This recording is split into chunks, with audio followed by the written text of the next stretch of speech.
Welcome to the Community ROI podcast. Here, senior community experts, founders, and C-level managers tell the truth, the whole truth, and nothing but the truth about how community impacts business growth.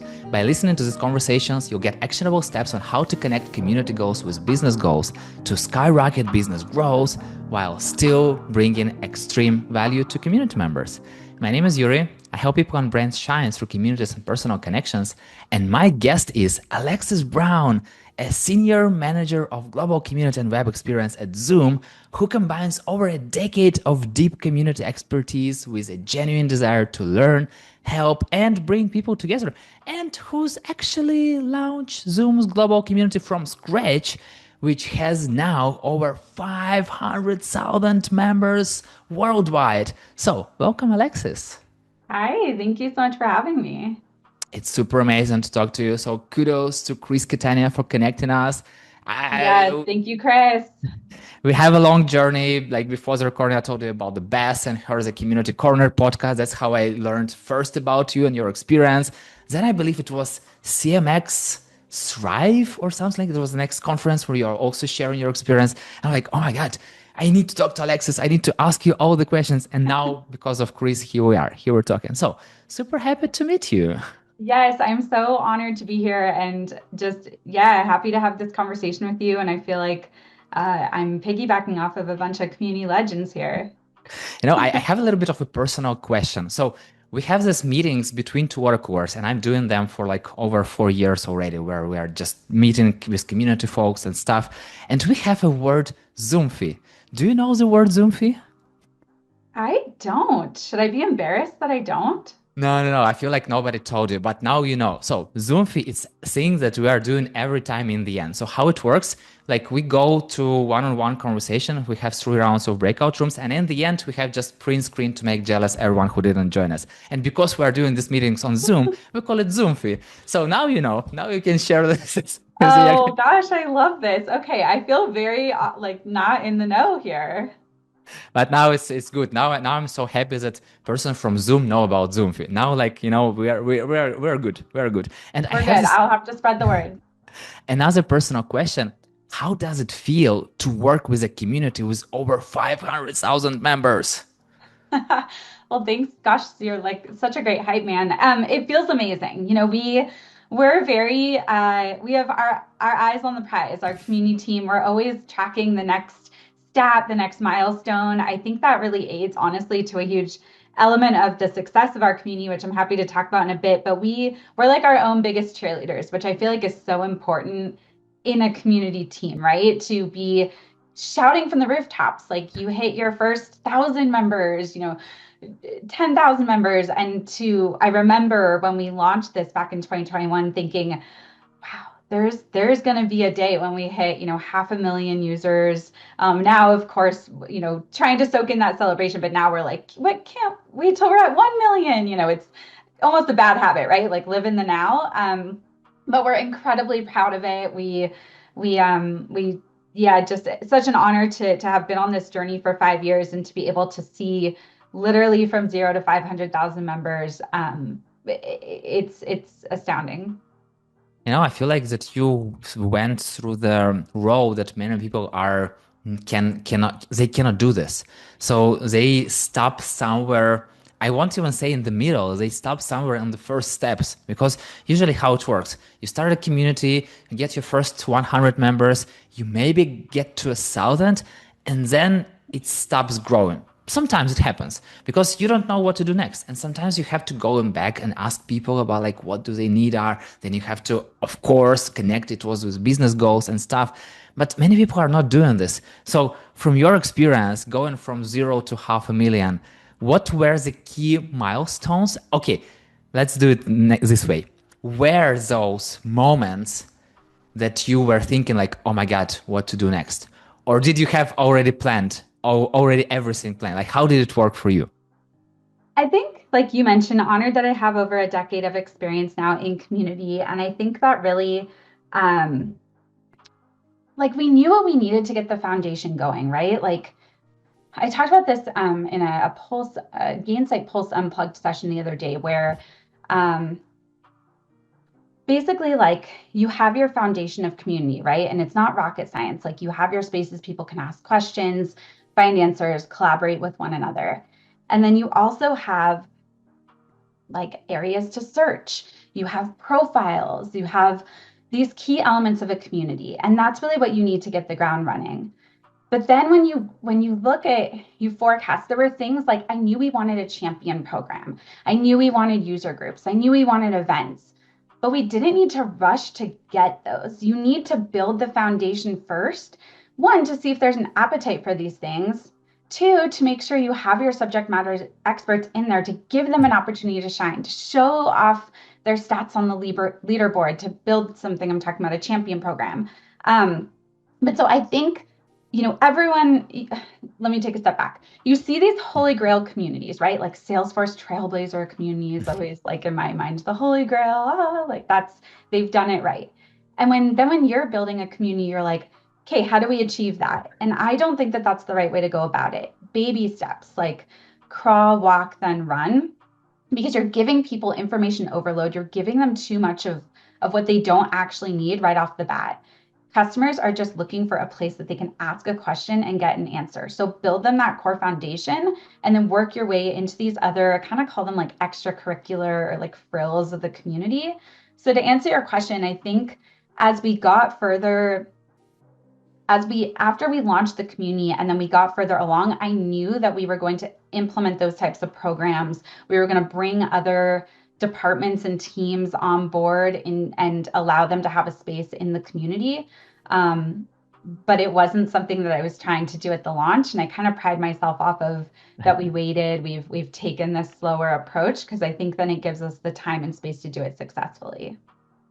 How did you wait? Why I'm asking, because there are so many great opportunities. And I know that many community builders, they just want to give everything everywhere all at once to all the members. So they need to give all the value all together. And as you've said, people get overwhelmed. And sometimes, given too much value can actually deter them. They can just leave the community because like, no, it's too much. I can't breathe. Just leave me alone. Don't touch me. Don't do Yeah. this. So how did you stop yourself from actually like putting everything like going all the ways together and start with one small step? It's funny because the way that you ask that question makes it sound like it's so hard to do that. And I get it. Like people, maybe you have pressure from leadership to say like we need all these things, we need to hit these goals. I think I was with this specific community, I was very fortunate to be given the trust by my leadership to say, here's our goal. This is what we're trying to achieve. Make this happen. And whatever else you want to incorporate or not, that's okay. Like we trust in you that you'll do this the right way. So for example, I remember my leadership really wanted a champion program. They wanted these advocates. We've seen it time and time again, right? Like people are volunteering their free time to provide solutions to other end users. And it's cost savings. Like, why not launch that from the beginning? And I said, I promise you, I'm going to build this for you, but let me do it my way. Let me do it the right way, in my opinion. And so the right way to me was we have to build the foundation. We have to build the user's trust that this is a space that they know they can receive help. And this is also a space for our Zoom experts where they can build a reputation. They can show us how much of an expert they are with our tools, our products, etc. And then it will be so easy to say, hey, you're a champion. You're already doing all the right things. I'm not going to ask you to do anything else. I'm going to give back to you by giving you this elite titling, incorporate you into this program, add you to monthly meetings, send you some fun, Zoom swag items, like, and that, in my opinion, is the way to do it, right? And so I keep honing in on the champion program, but it's an easy one for me, and it's so near and dear to my heart of something that, to your point, we knew we wanted it. I knew leadership wanted it, but it did not make sense to launch it out the gate because it's too much pressure on people, and let it organically and authentically happen. That's exactly what I was thinking about when I asked you this question, that sometimes leadership just adds too much pressure because they want everything, they want it now. And it's the hardest part because community is not an overnight success. You have to strategize, you have to go to business goals, you have to go back from them to understand like what community can actually help like business with, because different businesses have different goals. And sometimes, community can be a support function, or it can be customer success function, or it can be marketing function. And it's like very different paths and very different journeys, even though they are the same, like under the community umbrella, but you have to actually approach them from different sides. And I'm curious, like from your experience, what would you say, like how should people have this conversation with leadership who wants everything now? Hmm. Oh gosh, I don't feel responsible enough to give that type of of guidance to say like here's a one size fits all. Um, so I'd be remiss to fully answer your question. I'm a little bit guilty about that because I want to give a right answer. I'll give you my answer for my situation, but it all depends. Who's your leadership? What's their style? What's your company? How long have you had the community? Where are you at in that community journey? That's a huge element to answer your question. I think too, yeah, those amongst many things are many variables. But I think I always joke that it was like the classic right place, right time. I came to Zoom. They did not have a community. We're on the tail end of the pandemic. They're desperate to just help with customer support, self-service. And they were like, come in here and how quickly can you build this community? Like I said, they had so much trust in me to just say, here's our goal. We want support deflection. How can we reduce the number of tickets that we're drowning in, right? We're Zoom. Everyone's using Zoom during this pandemic. How can we reduce the number of tickets by creating a global community where people can ask questions? We provide an answer, and that answer helps hundreds of thousands of people, just one solution alone. Um, and so, because it was right place, right time, it was just almost a desperation of like, get this community out, do it right, do it in the steps that you feel are going to make us successful. And I think I just, struck gold with like, yes, it's go time. Like, let's do this. It was so much fun. It was so stressful. I joke that years were taken off my life, but I would do it all again in a heartbeat. Like, it was awesome. But so I think, all these great questions you're asking, the thing that keeps going off in my mind is what is your community's goal? And that's going to help set the foundation for everything else. How do you prioritize? How do you deal with leadership who's giving you pressures? Because if they tell you, they give you a checklist of things to do, you could say, okay, well, here's what I'm going to take and prioritize because this all goes back up to the goal that you're giving me and the justification, right? And if you can't justify to do something in your community that doesn't aid back to the goal, then don't do it. I speak to dozens of community builders out there, and I usually ask them, like, what is your number one challenge you are dealing with at the moment? And they usually say that it's engagement. And I'm like, what goal does engagement serve? And they cannot answer it. And you were mentioning like community goal. So I'm curious, what's your definition of community goal?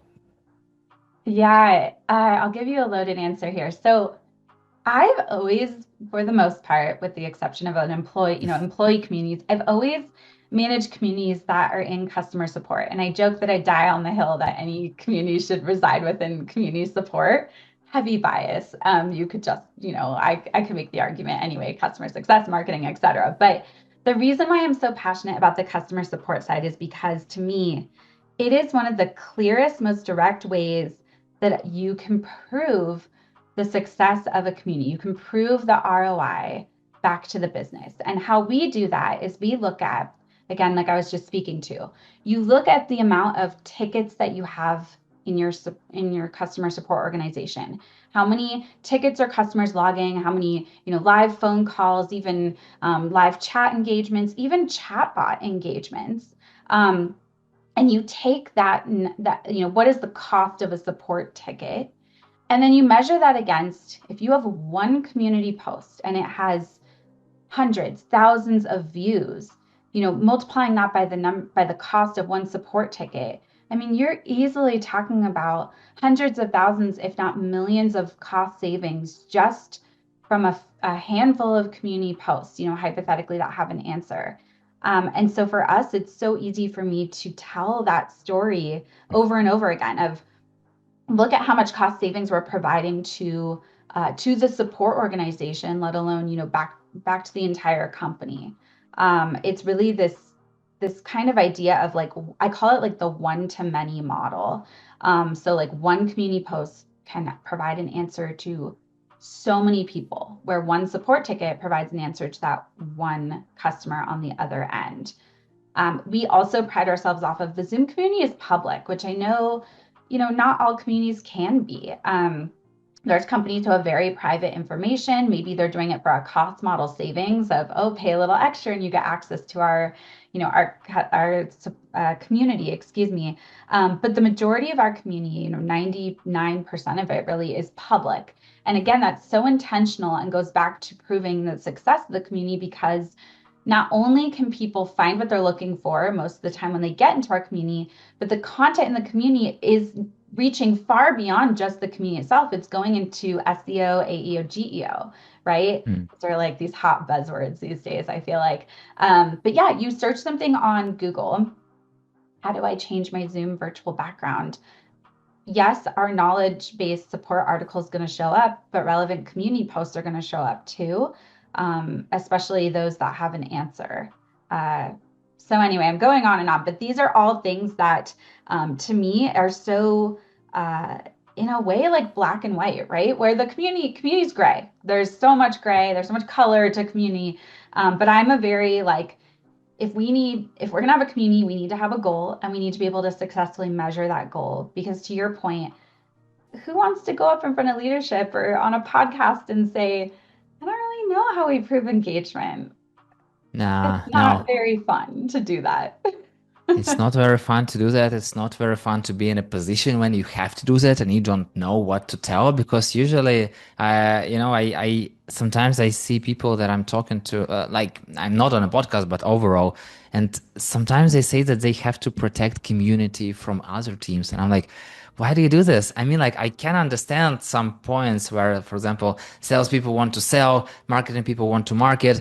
But yes, you have to collaborate. You have to work with them. You have to find things like how to make things work for everyone, not kind of like to protect community. But anyway, like it's totally different path. And you told me that you just celebrated your 5 years of community, which is amazing. Yes, Congratulations. 5 years. We're so happy. Yeah, August 12th, 5 years. And I feel like it's keep growing. And it's interesting because in the post where you mentioned that you just overcame 500,000 members, you also messaged you added this sentence that people still want a place to connect with other people. And I'm super curious personally. Why do they want it? I mean, like, why Zoom community members need the community? You have your knowledge base, you have your Zoom virtual agent. I believe there is a ton of AI that also like taking all this information from community and letting people answers like, why do they still want to talk to each other? I think that's the golden question right now, right? And I wish I had the answer. I can speak from personal experience as well as like what we've seen, of course, but I think at the end of the day, we're humans and we still want that authentic human connection. And I don't think that I really do hope that that never goes away. What's fascinating is, so here at Zoom, I actually own our support website as well, support.zoom.com.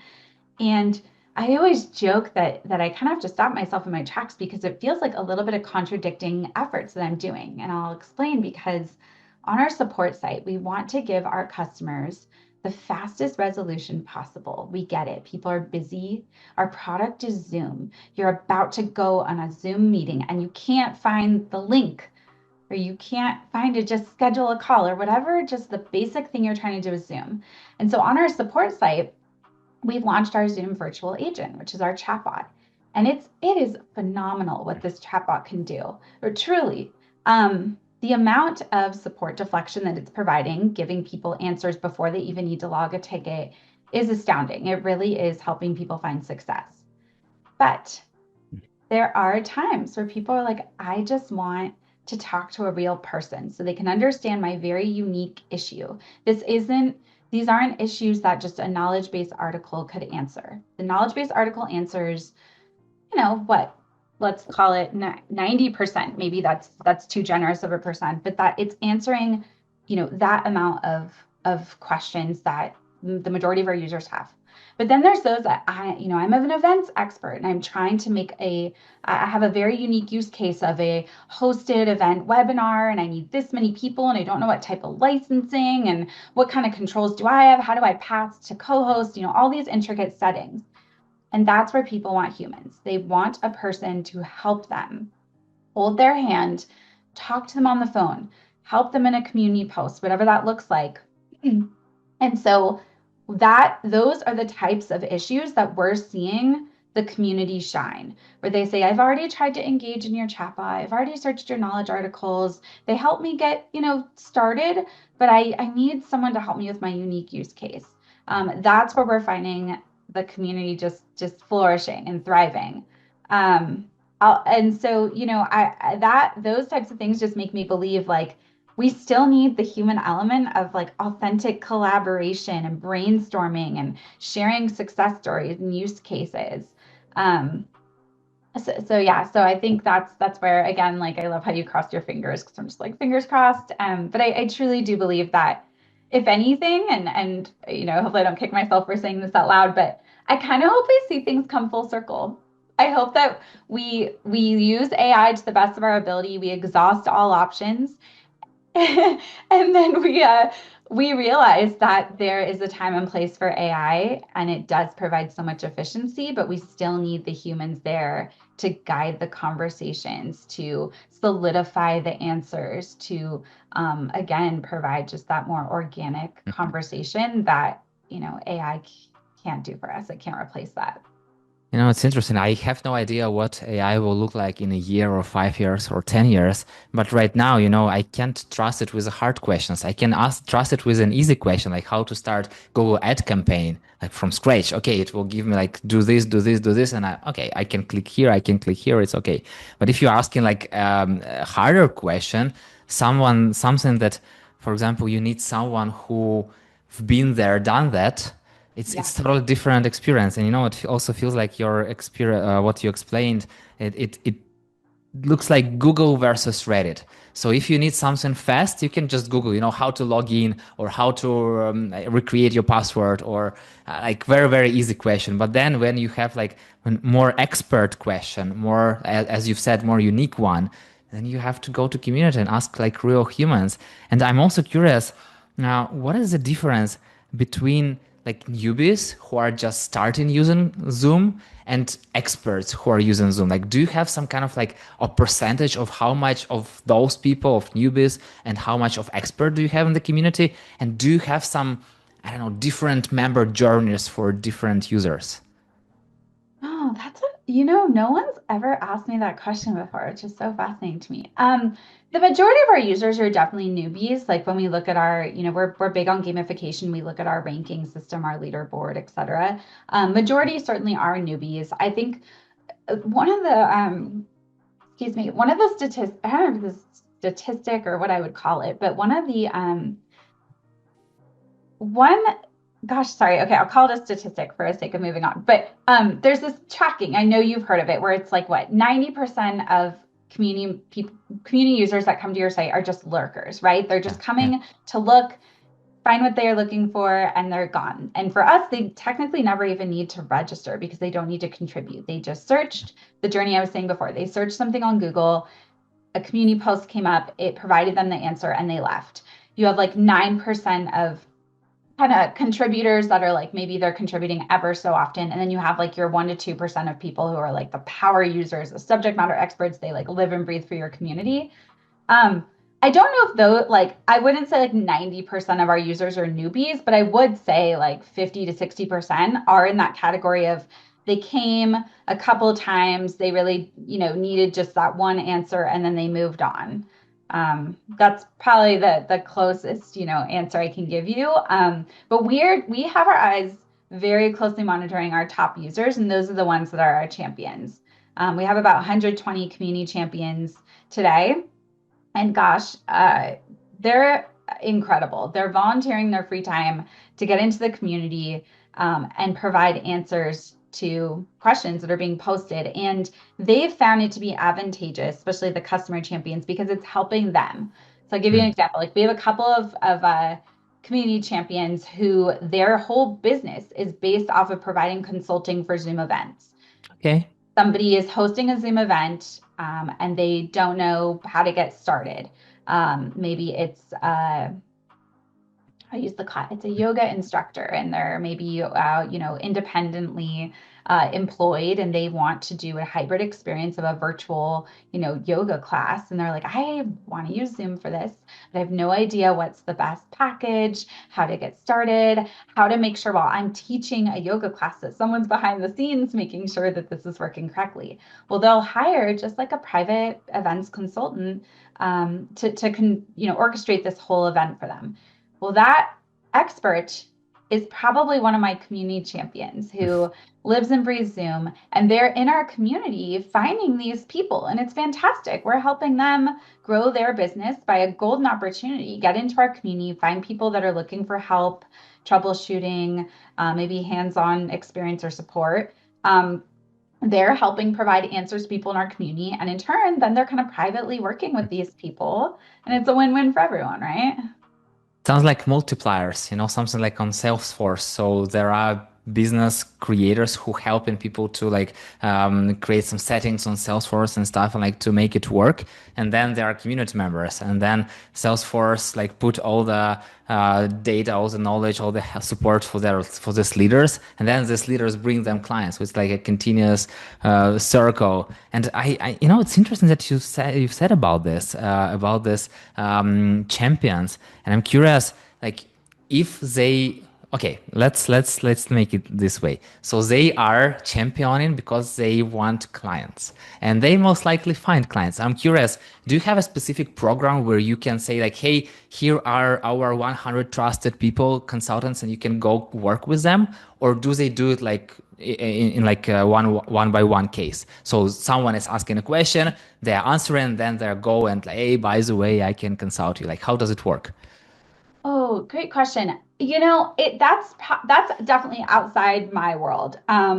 We partner very closely with other teams like customer advocacy, customer success, our brand marketing team. But we don't own any of that journey. It's kind of, choose your own path for those folks. So they will, they have their own personal brand and advertisement, meaning a lot of our customer champions who do what we described have their own YouTube channel. They have their own website. They, of course, are major on LinkedIn. So they're really promoting themselves, and that's just something that outside of our champion program we don't necessarily offer. Of course, we'll help, no pun intended, champion or cheerlead them in their journey. But no, at this time we don't have, like taking those top champions and saying, here's trusted, partners or resources that we would recommend. It isn't to say we couldn't do that, but I think it also, it just kind of falls in the wheelhouse of another team. We do have, for example, we have an MVP program as well, which is somewhat similar to our champion program. We also have what we just launched, a Zoom ambassador program with the brand team. So there's other teams at Zoom doing things that are spotlighting those that are using Zoom in unique ways, referrals in a sense of if you need additional help, but we don't specifically do that on our team. I also believe that to have a great community, you have to have a good platform behind it, because otherwise it kind of sucks. So I'm curious, what platform do you use for Zoom community? Yeah. We're on Gainsight. We actually just moved to Gainsight back in January of 2026. And it's been phenomenal. We use Gainsight CS. We've had it for quite some time, and so it just made sense to try to create a larger ecosystem of sister platforms, right? There's a lot we can do with cross collaboration between community and customer success with the Gainsight ecosystem there. So we're on Gainsight. When you're told the word moving, it's actually oh my God, how did you do this? So tell me everything. What was the moving process, and how did you manage to do this with such a huge community? Yeah, it's always a scary leap, right? And it's a little bit of like sink or swim. Like it's either going to go really successfully or people are going to be like, what is this foreign community now? What did you change? People hate change, right? I joke, I think back to like, remember back in the day when you'd have Facebook and then like they'd make one change and everyone would just lose their minds. Like they'd be like, why did you change this? What is this new feature? You took this away. And I think we'll like our generation will always have PTSD of those types of like minor but very major impactful changes to Yeah, a site, totally. right? We're human, we don't like change. So yeah, so with this migration, we were on the Koros platform, and you know we had a wonderful journey with them. We'd been on there for a little over 4 years. And it was just time for a change. We were looking for more robust functionality. Again, we it made sense with that partnership with CS. I think Gainsight has done a fantastic job with their leadership and bringing on. They have the community experts there to support you. They've really built this phenomenal team of folks in the industry. I'm sure many you've met or spoken to. So anyway, so it made sense for us to take that leap of faith and make some change. Change is good, in my opinion, for growing, you know, the platforms that we're on. And so we had a unique situation where we had 3 months to migrate, which I don't recommend to anyone. Give yourself more time. It was out of my control for this one. But so yeah, so I mean, I have a great team here at Zoom, community team that I am so lucky to have, you know, all hands on deck. And it was really just checking the boxes of what are the core foundational elements of our Zoom community that are must-haves that we absolutely have to bring over. And again, it goes back to that notion of what do people look for when they come to a community? Like all the frills, the bells and whistles can wait. All the customizations. Let's just make sure we bring the content over, the people. We don't lose all the credentials that these users have built. The structure, the hierarchy, the UI and UX of easy navigation. Those were the things in my mind that were like, you know, like deal breakers. If we couldn't build that, if we couldn't bring them over, it wasn't going to work. And so we were lucky that Gainsight heard us. They had similar accommodating functionality. And then there have been things that like we've had to kind of backtrack and now revisit. Like, hey, remember we had that custom experience or custom widget built. Let's now revisit that and rebuild it now that like the dust has settled and we migrated.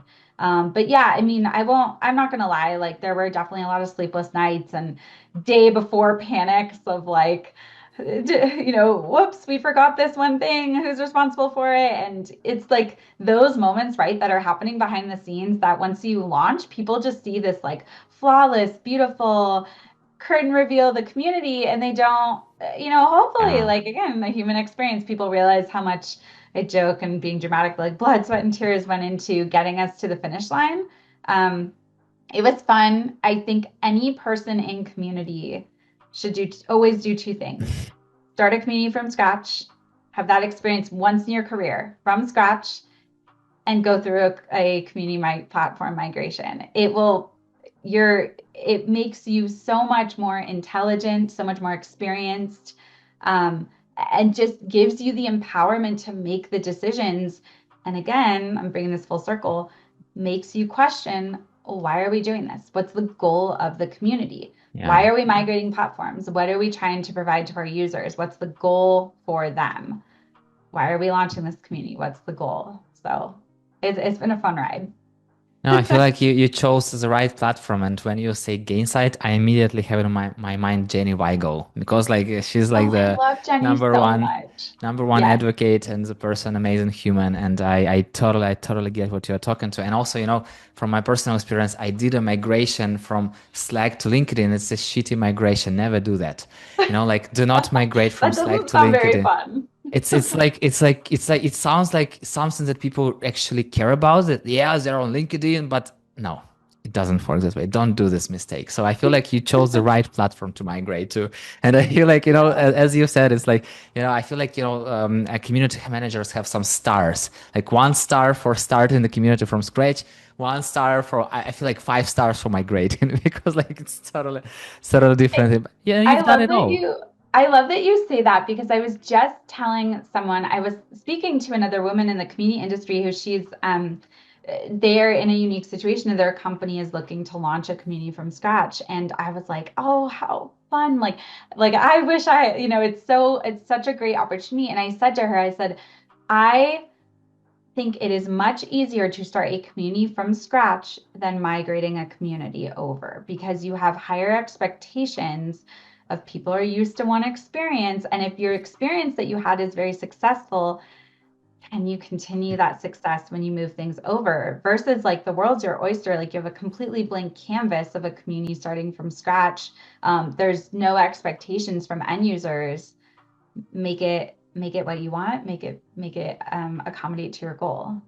Yeah, and every fault can be, yeah, it's a feature. It's not that it's not working, it's just another feature. You just don't know about this. But when you migrate and they actually know that it's like it's not a feature. They they know Yeah. it. They know it. You can fool them. And I feel Yeah. like we can have a separate conversation about migrating platforms. I feel like it can be 2 hours podcast or maybe 3 hours because like I feel you how and I did this migration for like around few thousands members. I cannot imagine like what it feels like for several thousands, hundreds of thousands people. So it's a totally different thing. And I really wish to have the sky as the limit, but time is the limit to our conversation. So the Yeah. final question, what is one thing to do right away for someone struggling with identifying their community ROI? What is your goal? I will always go back to that. I think I've exhausted that here in this podcast. But if you are trying to prove the return on investment of your community, you have to know what the goal is. How could you not, right? Like that's the part that's so funny to me. But yes, if to be able to showcase the success, you have to go back to the goal. You think about it with really anything in everyday life. You achieve something. Why are you proud that you achieved it? What were you trying to accomplish? What was the goal? How did this improve your quality of life? Whatever that might be. And so, yeah, I think to me, the no-brainer or the golden ticket here is know the goal of your community. And if you don't launch one, because it's gonna be frustrating and a really kind of yucky experience for you. To keep the conversation going, name 2 people I should reach out to talk about community ROI. I will admit that you prepped me with this question, and I'm struggling because you've met with so many fantastic people already that I'm like, gosh, you've checked the list, or checked the boxes. So apologies, I'm not sure if you've met with her. This one I'm not sure, but Erica Cole, she is like the founder of the Salesforce Trailblazer community. I could listen to her talk all day long. She's EVP now at Gainsight. I joke that I fangirl around her because she's just such an awesome human. But also just there are very few people in this industry now who came from that grassroots community approach. So my apologies, Yuri, if she's already been on this podcast, but she has the answers to everything. And if she doesn't, she'll find them for you. So Erica would be one. Gosh, and then putting myself on the spot. I mean, Jenny, like I'm sure you've met with her too. Jenny is fantastic. She's now part of the Gainsight team. I know she's been such a important voice for the past decade or so in the community world. But we were privileged when we moved to Gainsight. Once we launched, they assigned her to our team to be kind of our guide, right? With just making sure everything's good, helping us with creative ideas, what's on our roadmap. So she helped us, I think it was the first 3 months after we launched, and uh, she's just such a delight, right? Like she's just like a ray of sunshine, let alone like comes with so much wealth. So I would say Jenny and Erica with heavy bias because I've just worked with them so closely over the past year. They're part of the Gainsight family, but they're such a great time. Totally agree about Jenny. And the funniest part is that with Erica, we had this conversation already on LinkedIn. And I messaged her and she was like, yeah, sure, let's do it. So I feel like we are currently in this negotiation process. You're So close. after this conversation, I will send her a message and say, hey, by the way, Alexis told that we definitely must do this. So I will definitely use it. And Okay, just promise me that this will go live before your conversation with her because she'll take the spotlight. Yeah, of course, it will go before. I promise you. And last but not least, what is one question about community ROIs that I should have asked you but didn't? I mean, I say this a little bit like hesitantly, but I think one of the topics that is fascinating to me, I don't think I have the answers per se, but just the simple question, how are people using AI with community? We touched on it a little bit. I think that's something that was a massive element with our move to Gainsight. I kind of alluded to just core AI capabilities. How it's that classic friction, right? Of like, how can we use AI to be more efficient in our communities without actually having AI take over the human element of the community? Yeah. I love to like kind of nerd out and talk with people about that. It's almost turns into a conversation of me asking questions instead of answering because it's still such an exploration for me, right? But so I think that with ROI, it's like AI has to have a seat at that table, whether we like it or not, because that's where the industry is moving. That's where leaders' ears perk up when you mention how we're leveraging AI and how that can provide or be incorporated into your definition of ROI. We definitely have to have more of these conversations because some leaders, when they hear AI, they think that it can build community for them. But they are missing exactly this human part because you cannot replace humans with AI. Yes, you can get more data, you can get better statistics, better analytics, can help you analyze and create content. But like that's why people go to community because they don't want to talk to chatbots. They want to talk to other people. So sorry, not sorry, but you can't replace humans with AI. Not yet, at least not yet. Who knows what will happen in like 5 years? Yeah, exactly. And I think that, I was at I spoke at Gainsight's Pulse event this year, and one of the overarching messages that I gave was really that notion of like AI can help us be so efficient in our communities, especially behind the curtain. There's ways that we now use AI search in our communities so that it's ingesting to people smarter answers more quickly and summarizing, the combination of all the community posts into one answer. But you still need the humans to provide those initial questions and answers. We have the AI, moderation bot, which is helping to detect any spam posts in the community, kind of playing that janitor role so that it's helping save my community moderators, my humans on my team. They don't have to waste time now vetting all these spam posts, and they can then prioritize and focus on the questions that actual customers are asking and my actual real human team members can answer. So yeah, I can go on and on, but there's a lot of examples of things like that where again, I'm pro AI for community when it comes to providing efficiencies, reporting, cleanup, ingesting results more efficiently, all those types of things. But the community content itself is not going to exist if you don't have the humans to have the conversations.